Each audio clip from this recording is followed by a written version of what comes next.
Start here in about 30 seconds. We welcome visitors that are here with us today. Glad that you could be with us. And when I know I've got the recording going, then I'll officially jump in. We're good? Okay. Perfect. Okay, great. I'm getting thumbs up from all over. Our internet system is down today, so we are recording this so that we can post it for those that aren't able to be here in person. Appreciate everyone's patience. We'll begin with prayer. I'll go ahead and offer that. After our prayer, Michelle Lambert will lead us in the pledge, and then we'll go into our agenda. Our Father in heaven, we are grateful for this chance that we have to be gathered as school board members and education leaders in Iron County and interested citizens. We are happy and pleased that in-person school has began today, and that it has been a productive and much anticipated day for our young people. And we pray for them. We pray that they will be eager to learn and will recognize the blessing that education is, and that they will take advantage of this, that they will follow the rules and guidelines to minimize risk as it comes to the spreading of disease. And we ask a special blessing on our teachers, our custodial staff, and other educators, that they might be kept from harm and accident. And as they have extra on their plates, that they'll have the energy and direction to meet this responsibility with effectiveness and enjoyment. We pray that our meeting today will be productive, that we might be guided with wisdom and prudence, and we say these things in the name of Jesus Christ. Amen. Amen. Rise for the pledge of allegiance. I pledge allegiance to the flag of the United States of America and to the republic for which it stands, one nation, under God, indivisible, with liberty and justice for all.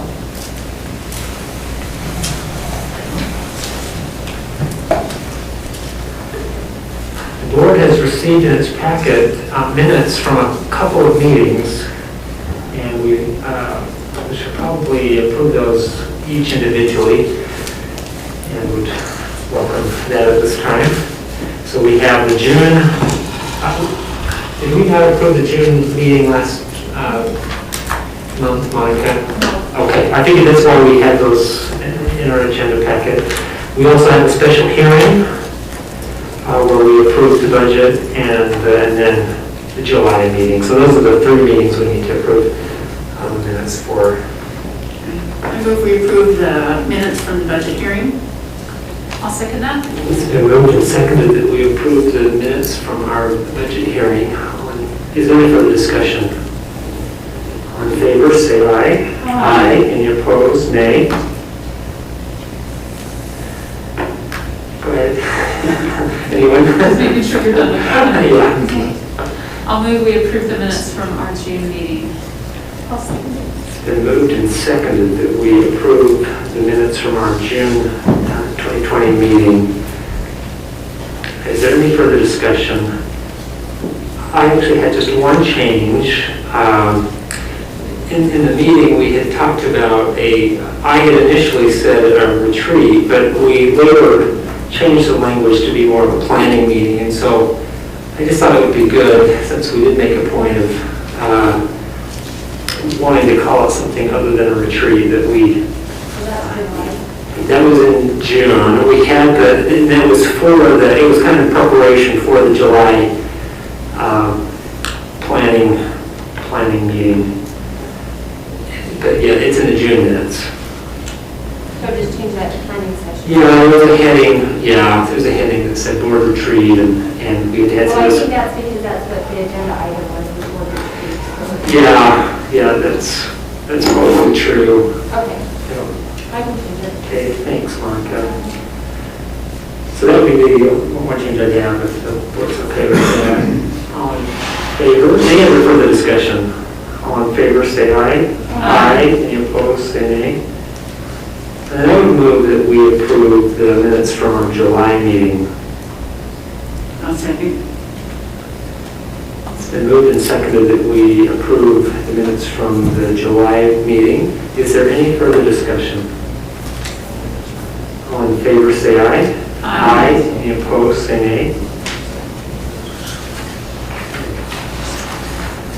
We also need to approve the consent agenda, which is comprised of the audit and approval of warrants, all the expenditures that we've had since we last met, homeschool, an exemption from school attendance, as well as recommendation for the release of students from school. I move that we approve the consent agenda items. I'll second that. It's been moved and seconded that we approve the consent agenda. Is there any further discussion? All in favor, say aye. Aye. Any opposed, say nay. Okay, we'll move into our action and information items. We really appreciate Danny Stewart being with us today, and he is here to discuss an interlocal agreement between, well, anyway, I'll let him maybe go into all the details, but Danny, thanks for being here. We always appreciate how you keep all of the governing entities coordinated, particularly with tax incentives and other things that help our region of the state. Thank you. Where would you like me to Why don't present? you come up here, just because we have the camera Okay. there, and it'll make it easier for people to see. And we have a microphone too, that Mr. Burton will hand you. And you do have to hold it quite close. Thank you. I generally like to hide behind pulpits and things, but this works just for today.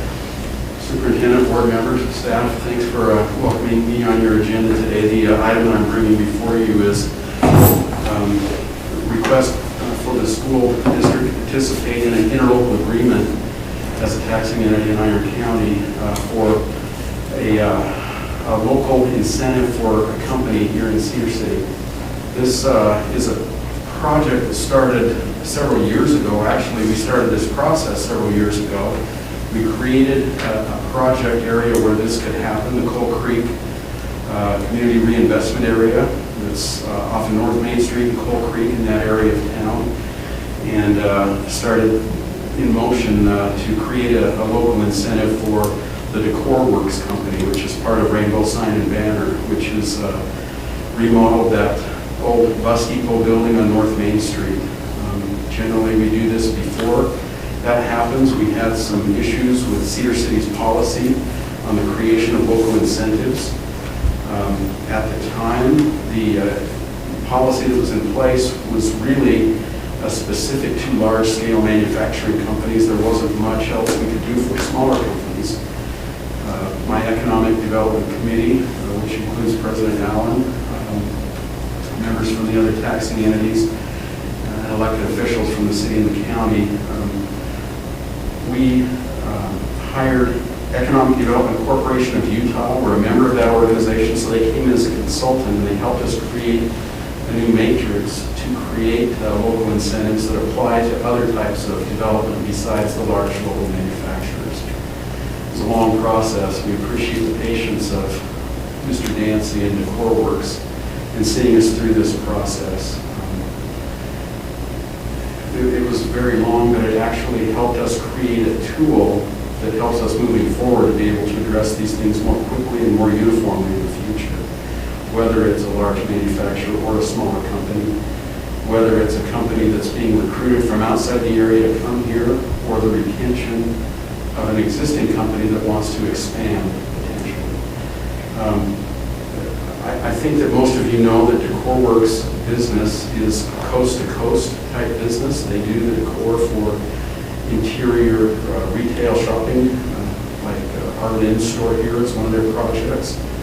They are contracted by Associated Foods in the Intermountain West and counterparts to Associated Foods all over the country. They were actually looking at locating a couple of locations in the Midwest and in the southern U.S. that would put them closer to the rest of their markets. We know that they're a valuable company and we desire to keep them here, so we talked about doing a local incentive. So what we're asking today is that the school district participate as part of this interlocal agreement with the Cedar City RDA. The incentive that we came up with is, it used to be an RDA redevelopment area, and it was a CDA, now it's a CRA. It has a few elements that are a little bit different than in the past. Under the CRA, there is a requirement that 10% of new tax increment involved in an incentive goes toward affordable housing. We see this as a good thing, as we have a local housing authority that can receive those funds. So the incentive that we've proposed and that we've reached an agreement with the redevelopment agency and the developer for the core works is 79% of new tax increment on improvements to their building for the period of 9 years. Of that 79%, 10% would go to affordable housing, the remaining 69% would go back to the company over the period of 9 years to help them offset the cost of the infrastructure and the development that they have here. This was based upon their capital investment of $4 million into the infrastructure and the building itself, as well as the construction of a new matching building, as well as the creation of at least 10 new jobs that pay at least 125% of the average county wage. So that's the proposal. I went to the county auditor, to Dan Jessen, and got an estimate on where that would put the school district as far as their percentage of that tax increment. This would be starting with this tax year, 2020.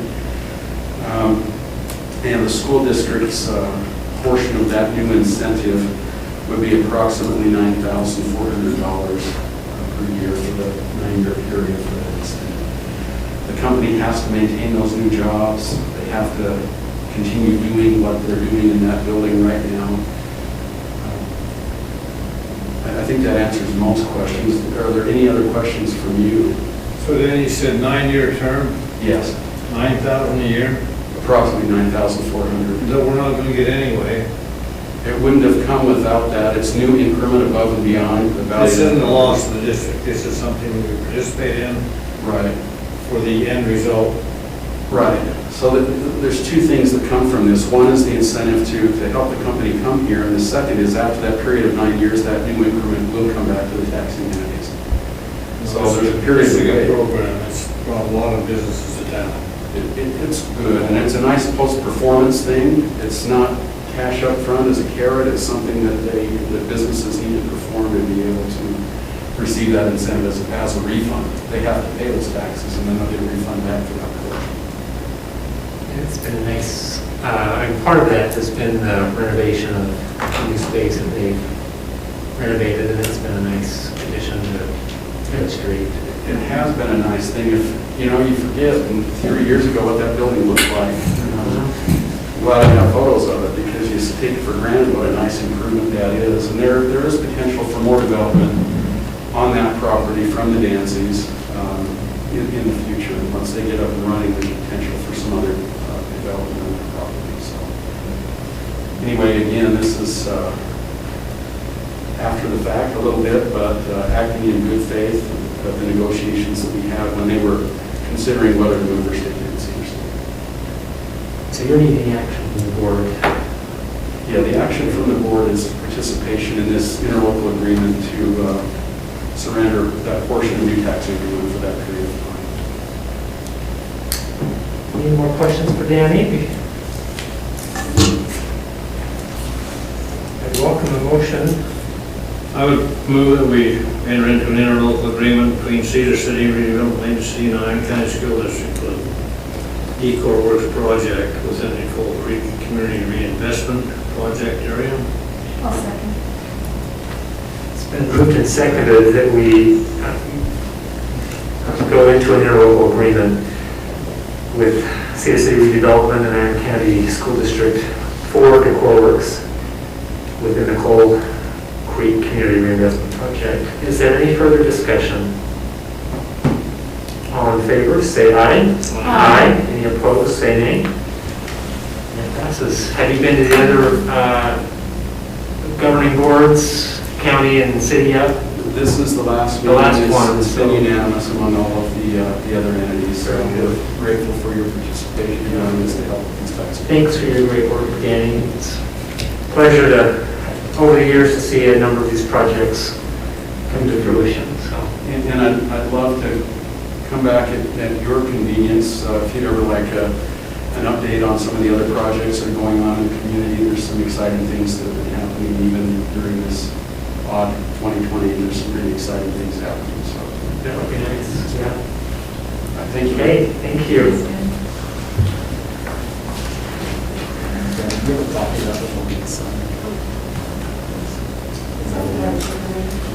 I tried to speed that one on the third, yes. All right, Mr. Burton, I have you down for the next two items for some LEA endorsement approvals and licensure approvals. If you remember, about a month ago, we made a change to our policy to include some specific wording for the LEA-specific licenses. Anyway, we have a few teachers that need to be approved for LEA-specific licenses. And just by way of reminder, these are licenses that are under the hospice of the district. For a period usually of 3 years, after which the state will have to approve it. And so the first one is for Glenn Lyman. He's over at Launch, and with Launch, they need him to teach some additional classes. And so it would be an endorsement for Glenn Lyman. And then Richard Harleen, it would be an LEA. Actually, he will be receiving what they call an associate's license in business and an LEA-specific endorsement in math. And so that allows him to be qualified to teach math. And then Marissa Grover, she will be teaching a couple classes of sports medicine at Cedar High School. She's one of the athletic trainers and has a degree in that field, but did not have the licensure to go with that. And then Brandon Coates. And Brandon Coates, he'll be doing a return to licensure and an associate's degree. When I read up on that, I don't know that he needs to have an approval because he has a qualifying license with an associate's. He has a current license that is expired, and in the past we've used what they call a return to licensure pathway, which now is wrapped up into the associate license. Any questions on those individuals?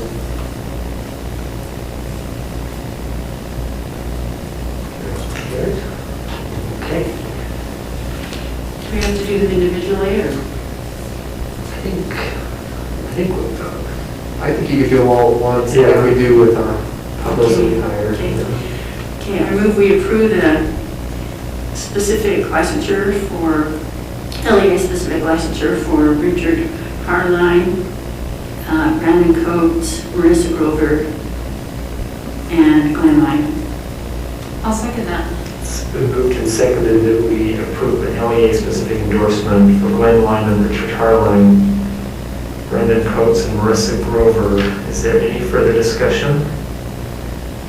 All in favor, say aye. Aye. Any opposed, say nay. Okay, thank you, Mr. Burton, for providing that background. It's been an interesting year. In our last board meeting, we made the decision to delay the start of school by 2 weeks. The State Board of Education has given us up to 6 days that we can have below 180 days. But we have 3, since there were 9 school days, 3 days that we need to make up. And superintendent, jump in if I'm missing any details. But we need to adjust the calendar. And what is being proposed is, since school originally was going to end an entire week before Memorial Day, that we had that next week, Monday, Tuesday, Wednesday, to the enrollment and calendar school days, still allows us to be end the school year before Memorial Day.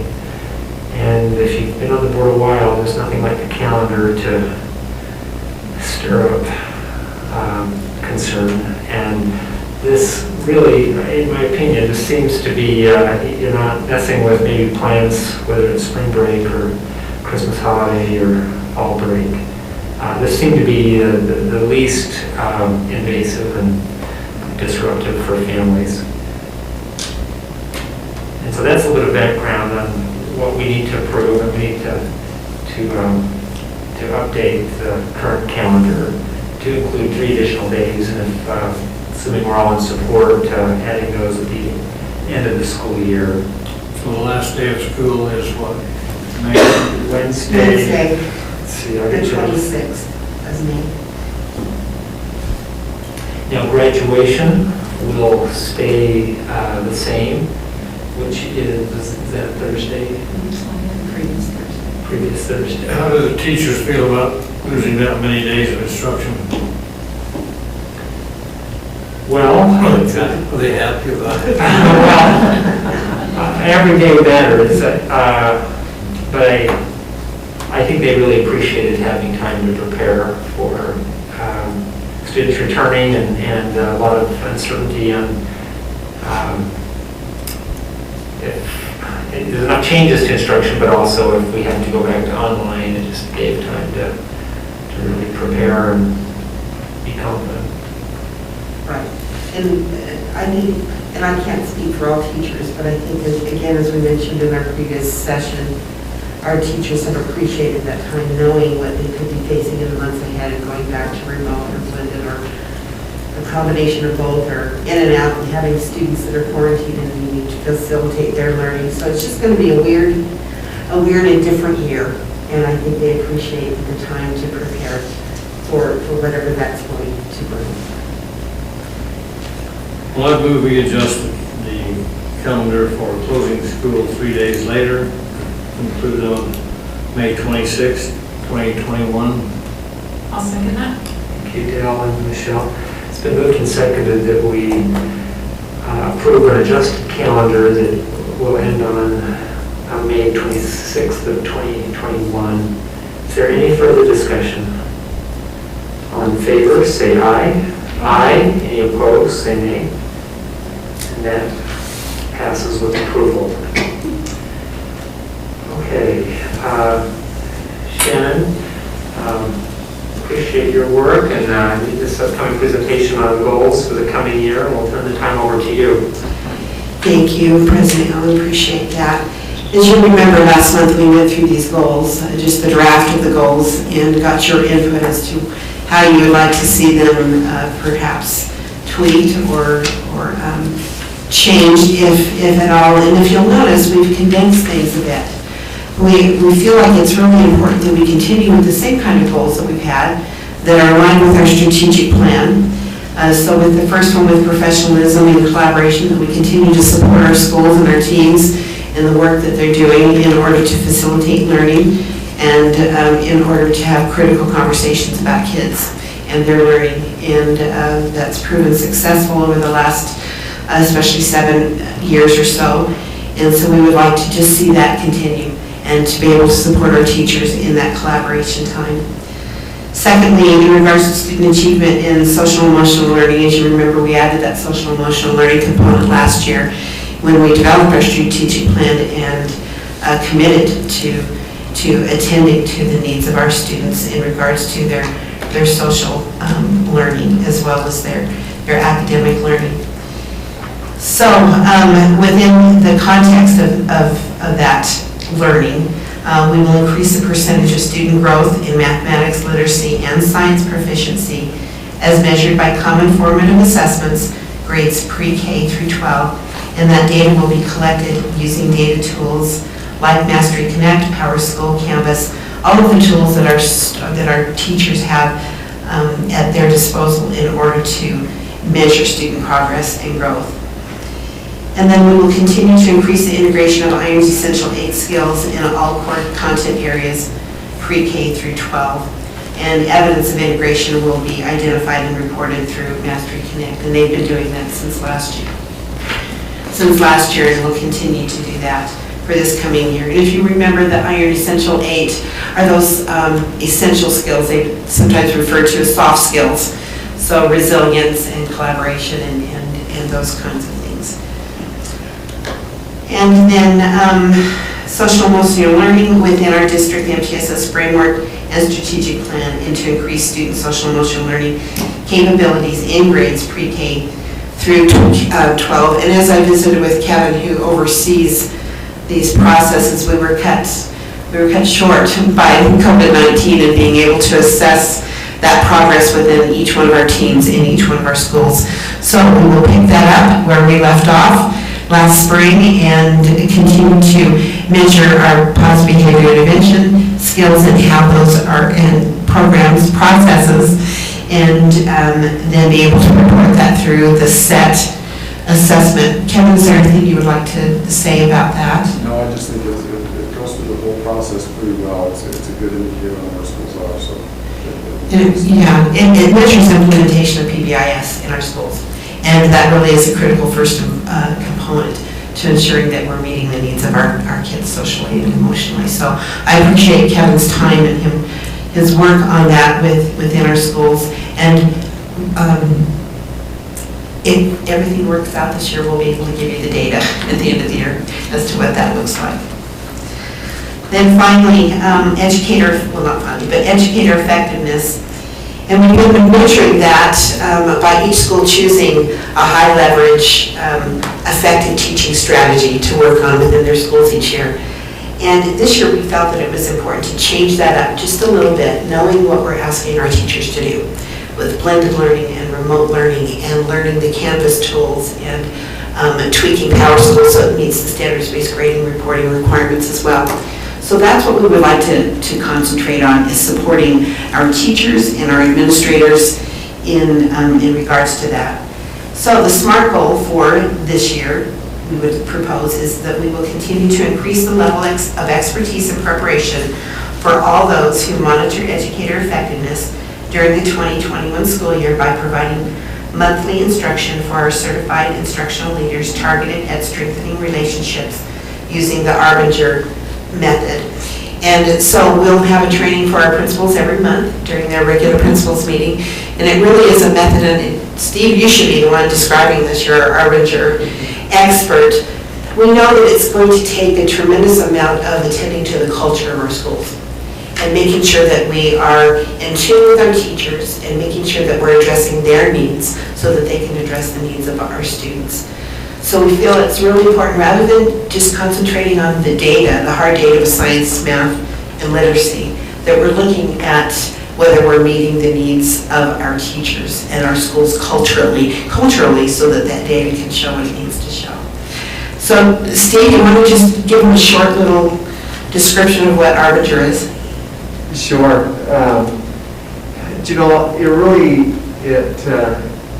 It really focuses in on, if you're looking at soil, for example, you can plant a lot of things in the soil, and sometimes it'll grow and sometimes it won't grow. But what Arbinger really says is that you really have to work in the soil and have fertile soil for things to grow. And so it really focuses in on culture, it focuses in on valuing people, and the common thing you hear is seeing people as people. And that seems simple on the surface, but when you get into the training, you realize that we all have a lot of work that we can do on that. And how we see each other really reflects strongly how we treat each other. And so we're looking forward to that. It'll take most of the year.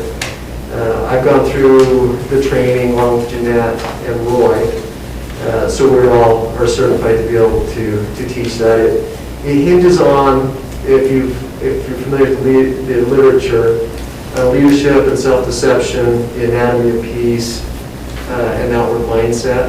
those are the 3 key books that they put out. That's kind of the philosophy that goes along with that. And when we look at restorative practices, our PBIS, if there's a place where we need that, it's in the schools.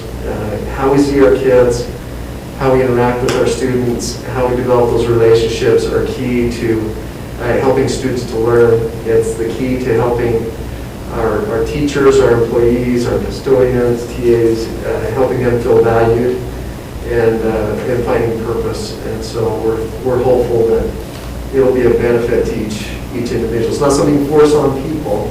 It's really an individual type of a training for self-improvement. Thank you, Steve. Any questions about that? Okay.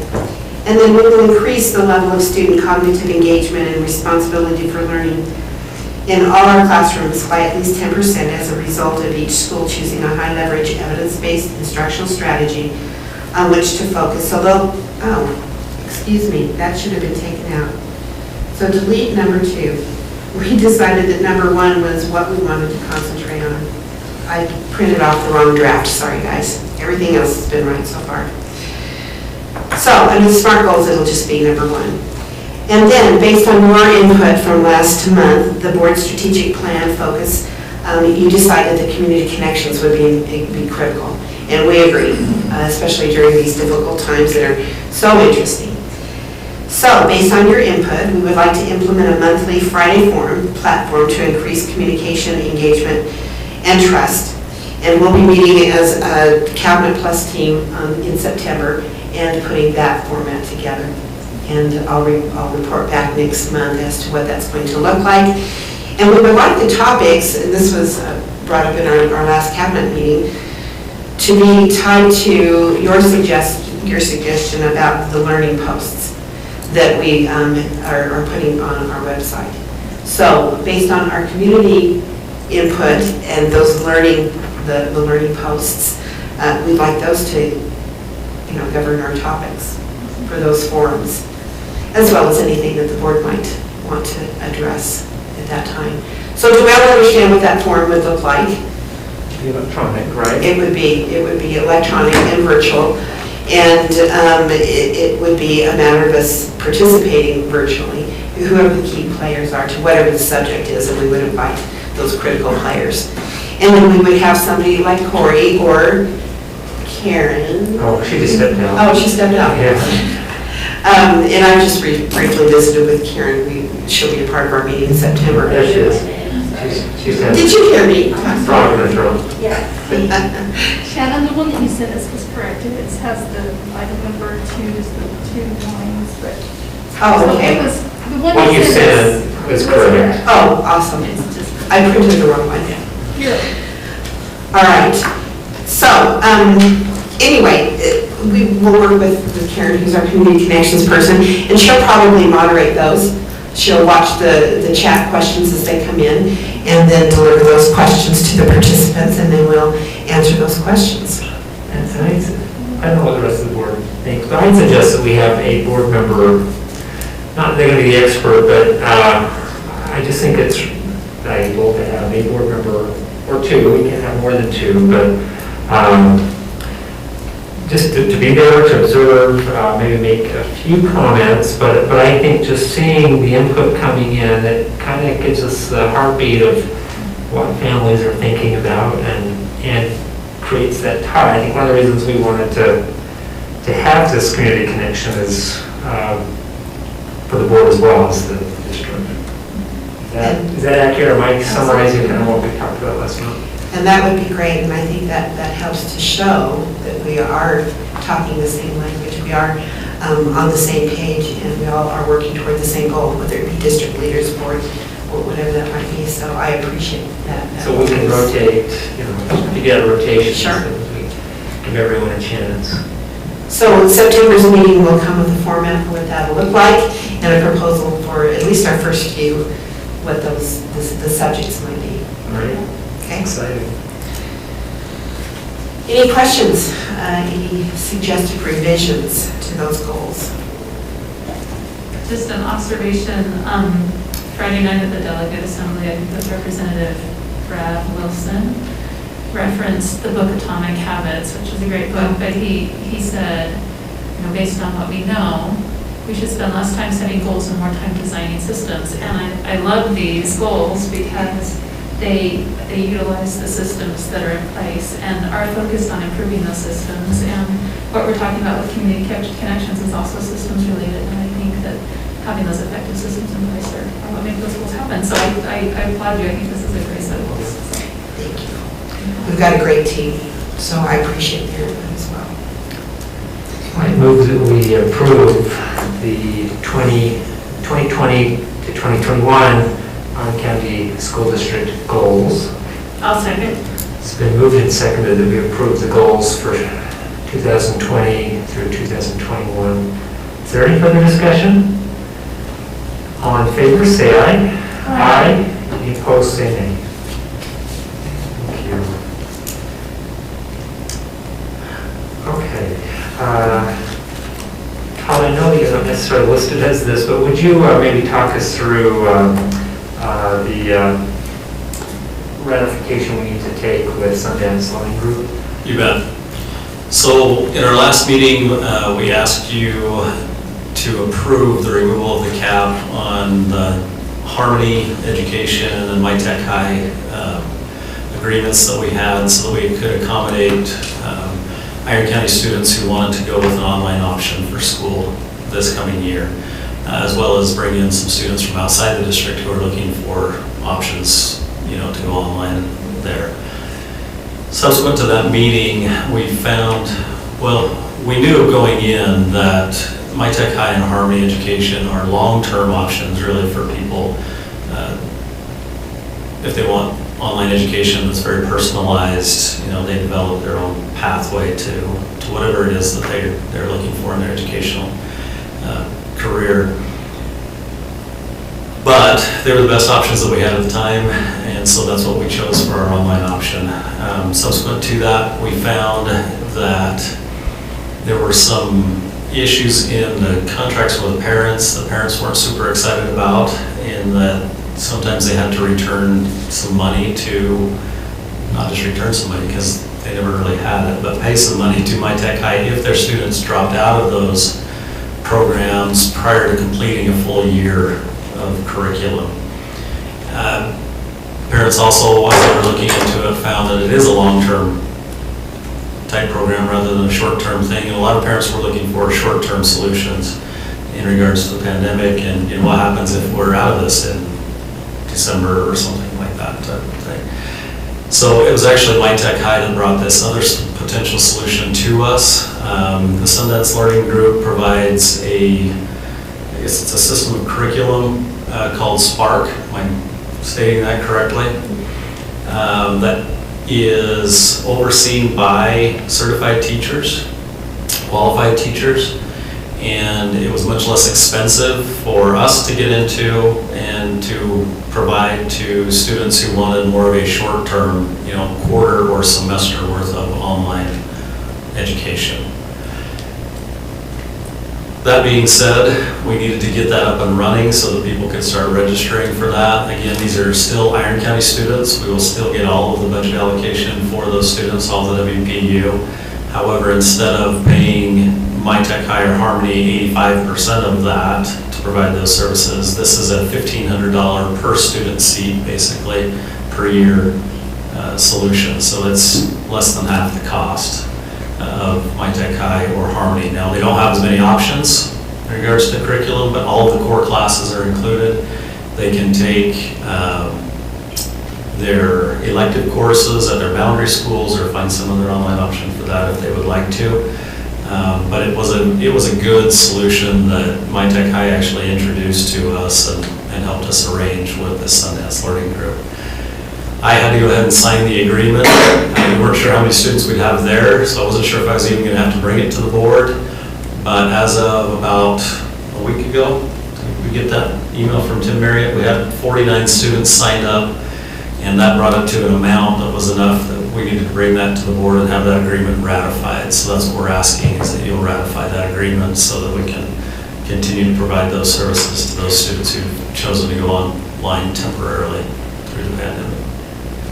And you Is that enough? just said this, but how many have we had so far? As of about a week ago, it was 49. We expect, well, I'm sure we had some sign up since then, just in the last week, if not today. Any questions for Todd? So if somebody is out, say they are told they can't come for the 14 days, they can do this, or do they just go with the school? You know, that will be taken care of by the teachers through the blended learning, Canvas, or other systems that the teachers have created for their classes. Yeah, this is a quarter, so they'll enroll for a course for at least a quarter. And it sounds like that a student could, correct me if I'm wrong, do a hybrid where they maybe take a course, but they are still going to the boundary school for other parts of the day, for maybe Elective courses, band, shop, those types of things, yep. Kevin and Steve know a little bit more about that side of it than I do, but I think that's correct, right? So does the price change depending on how many classes they're taking? It doesn't. It's basically per student. Now, the other thing, once we have students enroll, let's say that we have some students come out of the program, we still have to pay the remainder of the year for those seats. But another student could jump into that seat. So we may have students come out after a quarter, but others jump in after a quarter. So it's a number of seats rather than this? Number of seats rather than students or courses. Yeah. We had seen some other solutions similar to this, but the cost was excessive because they were charging per course, type of per course per student, and it just didn't make a whole lot of sense to do that. Ready for a motion? Yeah. Okay. I move we ratify the service agreement with Sundance Party Group. I'll second it. It's been moved and seconded that we ratify the services agreement with Sundance Learning Group, LLC. Any further discussion? We'll get to you after. All in favor, say aye. Aye. Okay. Mr. Is there Taylor? room for public comment on that before the board? No, no. I mean, I find it odd that they haven't even read the agreement yet, so they don't even know what it really says. So if I was on the board, I think I'd want to read that first, but that's just a public comment. We do get a packet. You read it? Yeah. Good. Sorry. Thank you. We've got it. Okay, in our earlier meeting, Mr. Matthews gave some information on an action item that's on today's agenda in relation to a proposed girls wrestling program. And just for those that might be watching or those that weren't here earlier, over the last 4 years, a lot of interest around the country and state has been growing and in the district. And so we do have, as an action item, proposed girls wrestling program in our schools. And I probably certainly wasn't as thorough as Roy was, but that's basically it. Any questions or any? Well, we can kind of tell a little bit, but it's Parowan and Cedar currently have enough kids that want to participate in that they're going to be a coach there to coach them. With assistance. I don't know if there's anything else that anyone else wanted to mention.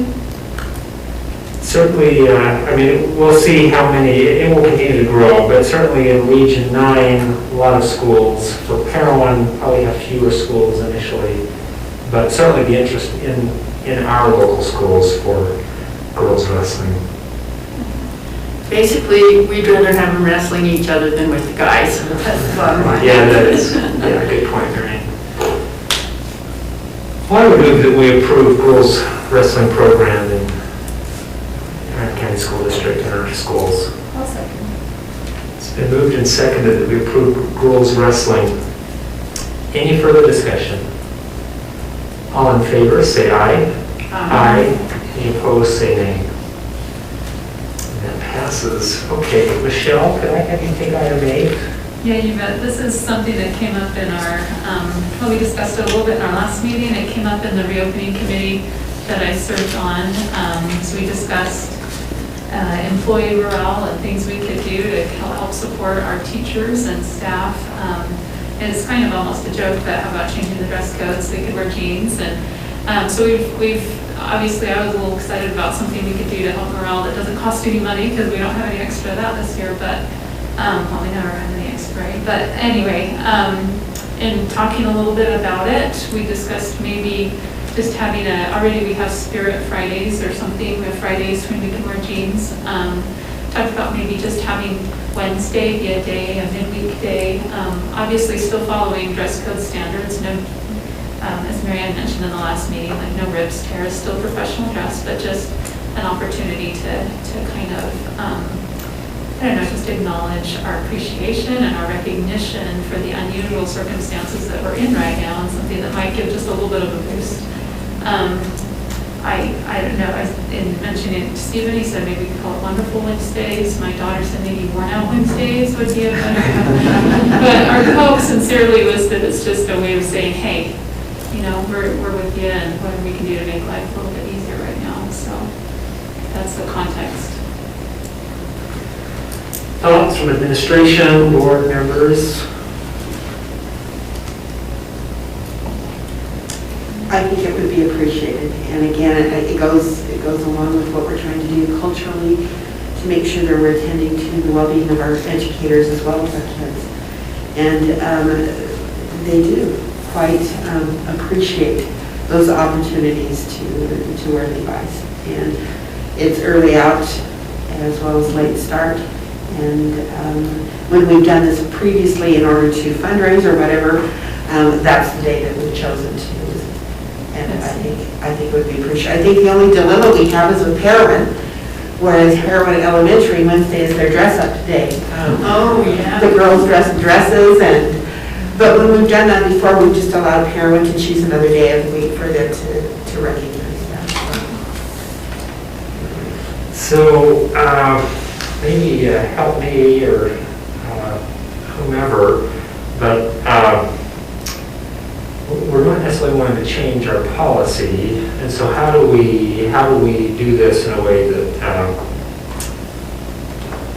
doesn't change our policy, because it's a more extensive process. And it seems like we had talked about it, but just refresh my memory how we were going to do that. I think we could do it as we've done with a few other things in the past and just have it be an administrative rule. So for the coming 2021 school year, an administrative rule would be in place that educators could wear Levi's on Wednesdays as well as Fridays. And that way you're not changing the dress code policy. So we don't necessarily need to take action on that one. I just wanted to see, are you folks the Jensens by chance? Yes, ma'am. Okay. How did you know? I guess. I had received a letter and because we haven't been able to stream our meeting today, but earlier today we talked about your situation. Yes. And there are already, I guess are you Julie? Yes. Okay. This is the folks that were concerned about the speech therapy and the masks. And I did get a chance to talk to Penny today. Oh. Seaweed. Okay. So she did alleviate a lot of the concerns about the speech therapy in specifics. Right. That sounds good. Is there any other, if you need to address some of those issues, would it be you that they talk to, so Kevin can talk to you? What is your last name? Garrett. Do you want to do that now, or? We can do it after if you want. We can talk. Okay. Is that okay? Anyway, we could discuss it, and it alleviated, you had a valid concern, but anyway, it alleviated a lot of what I was concerned for you also, so thank you. Okay. Thanks, Michelle. Okay, so is everyone feel comfortable with this adjustment? We talked earlier in the dress code. Okay. All right. right, we do need to approve the, this year's district literacy plan. Ashley Peterson joined us earlier and talked us through the plan that she submitted. And as she mentioned, she got it pre-approved for the state.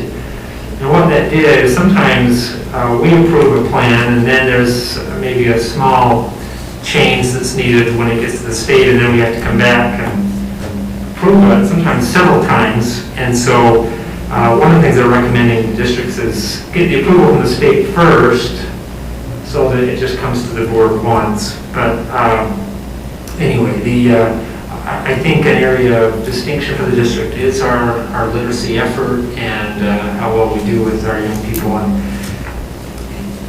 anyway, appreciated her taking the time to go in depth in regard to the literacy plan, but I would welcome a motion to approve the literacy plan.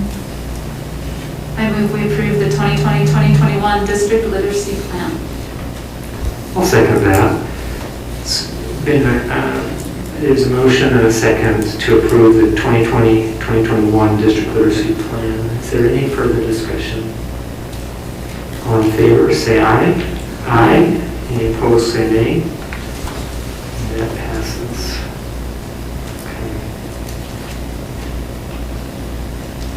Okay, in our packet, we have a list of personnel, and Kevin, could we start with the individuals in your area? So in my area, we have 3 individuals that we're recommending for employment in our district. It's been kind of interesting. 2 of them are in our high school severe special education units, and one of them resigned, I think it was the 1st of June, the other one resigned just a week and a half ago.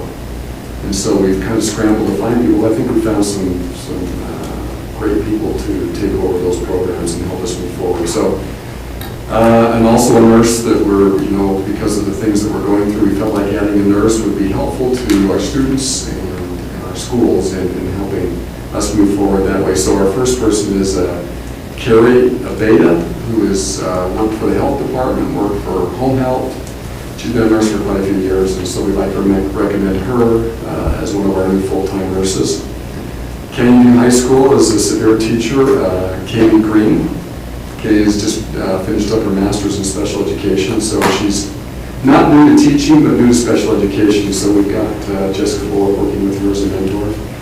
And then at Cedar High School in our severe unit, we have James Haley. And James worked for us as an aide for multiple years in special education and has been working in Washington County as a severe teacher down there for the past 5 years. So those are the 3 individuals that we'd like to recommend for hire. I make a motion to approve Carrie Avita, Kaylee Green, and James Haley. I'll second.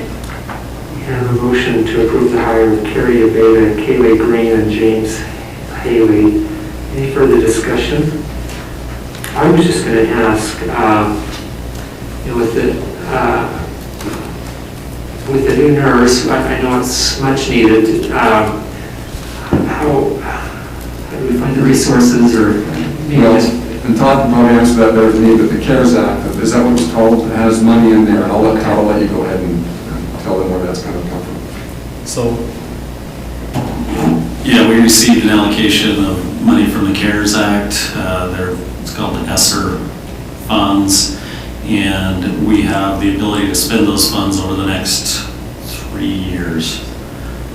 So we're able to put that out for those 3 years, basically, at least. And then hopefully we'll have funding by then to continue that. Okay. Any other questions or discussion? All in favor, say aye. Aye. Any opposed, say nay.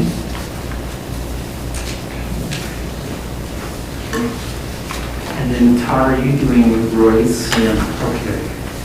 You go next.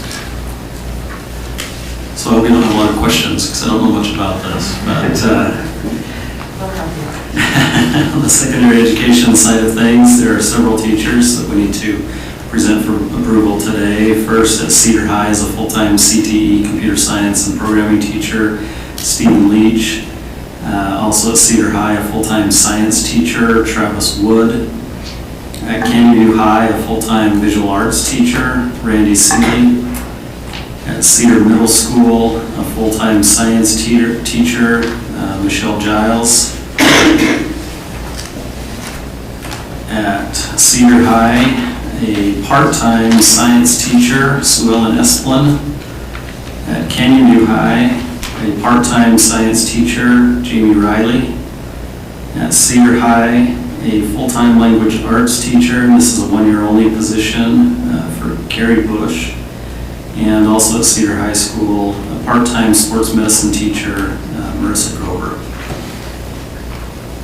I move we approve the hire of Stephen Leach, Travis Wood, Randy Seeley, Michelle Giles, Sue Ellen Esplin, Jamie Riley, Carrie Bush, and Marissa Grover.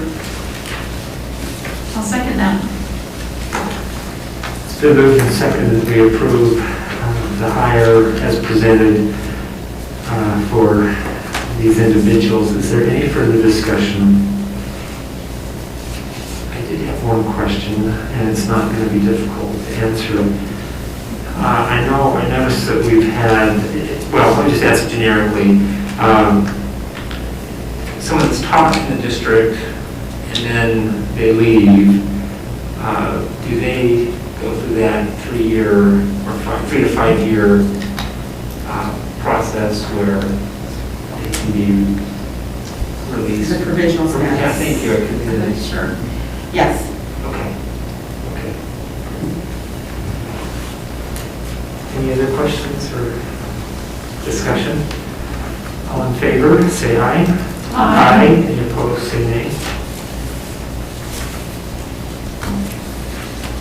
Okay, Mr. Burton. I have quite a few for the elementaries. I'd like to propose for a one-year-only first grade position at Fiddler's Elementary, Angie Kreitzer. At Cedar Middle School is a full-time Spanish dual immersion teacher, Sandra Overby. At Fiddler's Elementary, a full-time 4th grade Chinese dual immersion teacher, Yutine Du. And then at Fiddler's Elementary, full-time 3rd grade teacher, Chinese dual immersion, we have Yi Mei. At North Elementary, a one-year-only 5th grade position, Darian Grimshaw. At Parowan Elementary, a one-year-only 5th grade, full-time 5th grade position, Brandon Coates. At Iron Springs, a full-time 1st grade teacher, Madeline Ainge. At North Elementary, a full-time 2nd grade teacher, Cami Olson. At Fiddler's Elementary, a half-time internship, optional extended day kindergarten teacher, Michaela Frener. How do we get one-year teachers? Some of these are for teachers that have gone online because of health concerns. And so, actually, that's where the internship comes from. So, for example, at Fiddler's Elementary, I'm trying to think exactly why we did a one-year only on that one, with Angie Kreitzer. I think that one is, as the dual immersion comes up through the next year, they'll have to lose one section. And so they put that as a one-year only position, knowing they're going to lose one section as the dual immersion moves up. Next year they need to reapply or do something else? Yes. Yeah. So if that teacher that's out, say we get a vaccine or, and this, is that, do they have to wait that whole year in order to come back? Or? No. For example, the one that we did that with was a half-year internship. And with that one, it worked out a little better because we pay 1/3 salary. And this is a teacher coming out of the university, and it counts as their student teaching. So it was financially viable for us. The others, we've actually hired long-term sub positions for that reason. So that if by chance things clear up partway through the year, then the teacher can move back into that position. So I misspoke on some of those. It pertained mainly to that, to the internship position. So will they have, be shown a preference when they reapply? They definitely have the experience, yes, they would, if they've had a good experience with us, it puts them in a good position. They're not a good instructor, it doesn't help them. Yeah, they're I mean, it's a year-long interview. Yeah, it's an opportunity for them to show what they can do for the district. So it really is a great opportunity. At Parowan Elementary, we have a one-year-old position. We have a teacher that is out on long-term disability, and it's anticipated that she'll be coming back. And so that protected her position in coming back. So that's why there's a one-year-old position there. So those are good questions.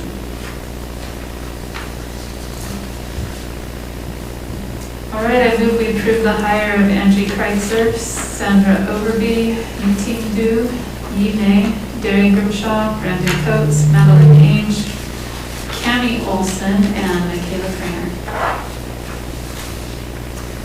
I'll second. It's been moved and seconded that we approve the hire of Angie Kreitzer, Sandra Overby, Yuting Du, Yi Mei, Darian Grimshaw, Brendan Coates, Madeline Ainge, Cami Olson, and Michaela Frainer. Any further discussion? All in favor, say aye. Aye. Any opposed, say nay. Okay. We have some sabbatical requests. Stephen, did you want to take care of one? Oh, yes, please. No, go ahead. I move we approve the contract we discussed earlier today in closed session that involves a personnel matter. It's been moved and seconded that we approve a personnel matter that was discussed in closed session today. Any further discussion? All in favor, say aye. Aye. Any opposed, say nay. Do we have any sabbaticals to approve today? Just one. Okay. So if you'll recall, the board had a discussion last month, but it wasn't on the agenda, so we needed to take some time today to approve the sabbatical for Tiffany Swindlehurst, language arts English teacher at Cedar High School. I remember that now from last meeting. And you indicated there's no financial obligation on the part of the district. No. I would move that we approve the sabbatical for Tiffany Swindlehurst. I'll second that. It's been moved and seconded that we approve the sabbatical request by Tiffany Swindlehurst. Any further discussion? All in favor, say aye. Aye. Any opposed, say nay. Okay, policy. This is a big one today. Big Policy, yes. First reading for ACA sexual harassment. This is just our first reading, so this will be back next month, but this will be to replace our current policy, which is also ACA, but it's an updated policy and an improvement, we think. So we'll bring that back next time. Now, second reading. And here he is, I'm sorry, glad you've been. Just, I'm sure I assume some things, but part of our packet, I just want for people attending, we get, of course, all of these policies in advance and a lot of items that we read and go over beforehand. And of course, policy is one of those things. And so even though it looks like it's a quick decision, actually there's a lot of effort and time that goes into many things, including the policy. Actually, this is the third one we've looked at in just a little time. Because we had this one, we had our current policy, and then we got one that came with a group of policies from our risk management, and then we got a newer policy, and I think that originated through the School Board Association. And so that's the one we've decided to hopefully adopt next reading. So that's the one that appears here. Then, personnel policies, we have quite a group of them, and we've spent a year, well actually more than a year, going through these one by one and trying to make sure that they fit our district. But now we have this big group that we've gone through, and we have them for a second reading today. For us, really, it's much more than the second reading. We've read them quite a number of times, but the problem that I foresee, and I don't know how the rest of the board feels on that, is we have some overlap with our older policies that are still there. And it's not a one-to-one exchange, and so that concerns me a little bit if we adopt them all today without at least putting a caveat in there that says the newer policy supersedes the older policy, because there will be some overlap. Now, we talked about maybe having the office from which we receive these policies try to look at our other policies, and I don't know if we want to go ahead and adopt them today, or if we want to wait and let that happen, or what the, what's the sense that the board has about. I would want About to that. adopt them with the statement that you said, that the newest policy supersedes the old policy. Well, Get it. Yeah, sorry. Yeah, okay. And I do think we need to get all the kinks worked out so that we don't have multiple references. So I really think that's worth the investment of resources to get that worked out, particularly for new board members that will be joining. So do we want to still refer that back to the office from which we receive these policies? And then put that caveat in for now, because my next question was, we had finished going through and reviewing section I in our policy handbook. So I wondered did we want to have to go back and redo the ones we just did to try and match it with these, or should we go ahead and continue with reviewing some of our older policies? That would be my preference. What do you think? Should I start to bring some of the older policies for review, and then we just try to get this worked out with risk management? And I think you can do what you said, Mary Ann, in adding that caveat that, and when you pass a new policy, that's what happens anyway. That's the one that now takes precedence. And we are just going to need to work out whatever little overlaps there are as we address these policies in the future. I don't think we'll have big contradictions, No. but we'll just have some minor things that might be different, and I hope won't cause confusion for Right. people. And I have asked Blake to have his law clerk take a look at the references and do some matching as well for us. So Okay, I think that help is coming, but I will validate that with him this week. Okay, perfect. So is it the sense then, do we want to go ahead and try to, okay then? I think so. All right. So, oh, sorry, so go To go ahead and adopt them as a group. Now, do we have to go through each one of these? Or can we do it as a group, because there's quite a large number? So can we just say the personnel policies Do you that we have, reviewed? I really think we can, but do you have all of them in front of you? Yes. I can follow. Yeah, I've got them right here. So maybe just to be safe, I don't think we need to, but just to be safe, it might be worth.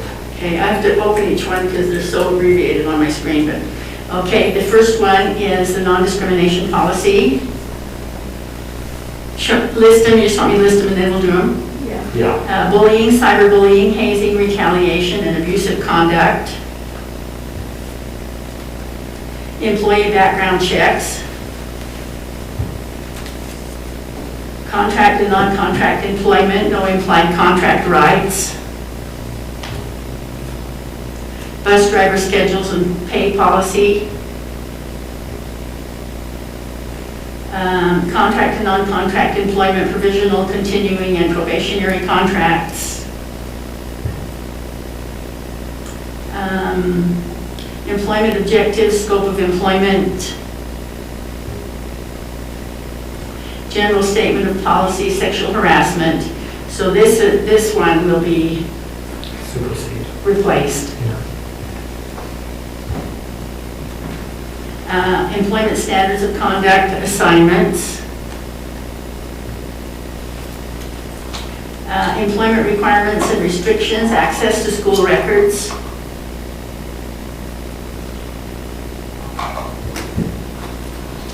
Employee status of oh, I did that one. It's confusing on this little screen. Employee status of conduct reporting child abuse. Employment requirements and restrictions, access, oh wait, goodness, I'm sorry, I'm repeating myself, I can't see where they're coming from, let me move this up. Employment requirements and restrictions for drug policy. Employment, employee transfers.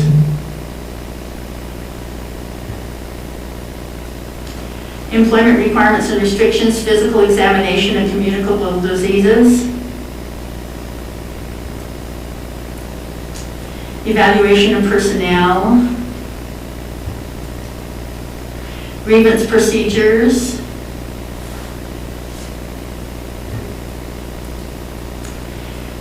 Physical and mental examinations, employment requirements and restrictions, physical examinations and communicable diseases. I think I just did that one.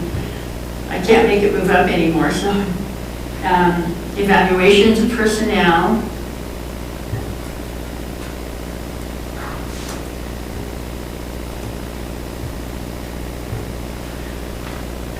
Leaves of absence, contracted personnel.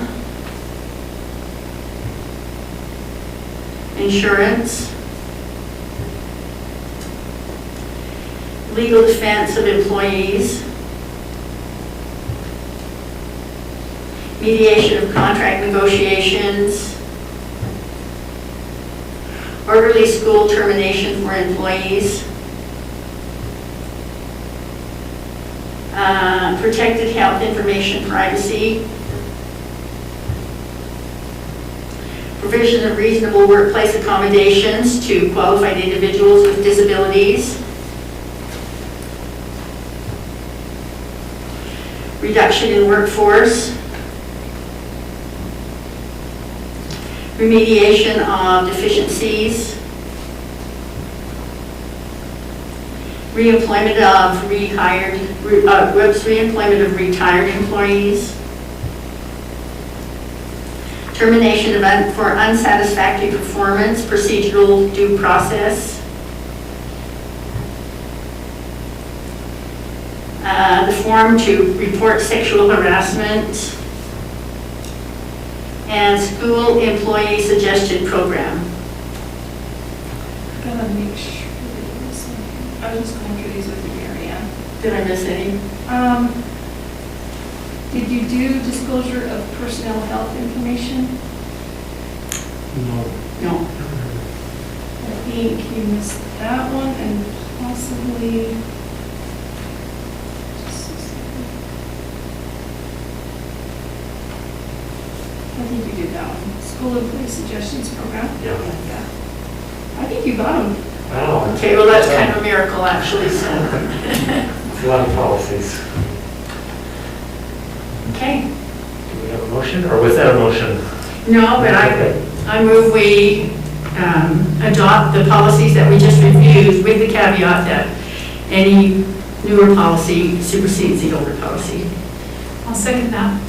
It's been moved and seconded that we approve the personnel policies as stated by Dr. Kemp. And as is the board practice, these newer policies will supersede anything prior to them. Is there any further discussion? All in favor, say aye. Aye. I would just add, I know, look around the room, there's a lot, Mary Ann needed so much. I know each board member, I mean, it was a pile to read each month to prepare as the year went by, and Shannon, and anyway, I don't, words can't express, this is kind of a big deal, and so appreciate all the work going into The legally a later date would supersede any previous file anyway, so. Yeah. And as you know, the policies have a date when these are passed, and so. I just thought for the consumer, it might be good for Yeah, them to just know to- there might be some duplication Yeah. at this point. I think that's wise. Okay, well, that's all the agenda items. I want a motion to close. I move we adjourn. I'll second. And moved and seconded that we adjourn. All in favor, say aye. Aye. Any opposed, say no. We just don't get any nays on that, do we? No.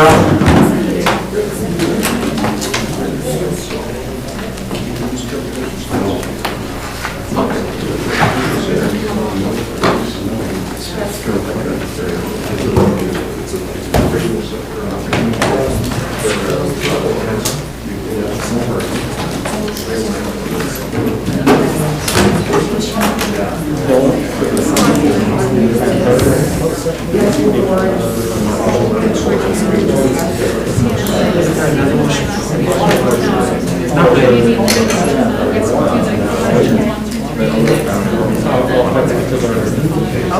It's good to see you guys.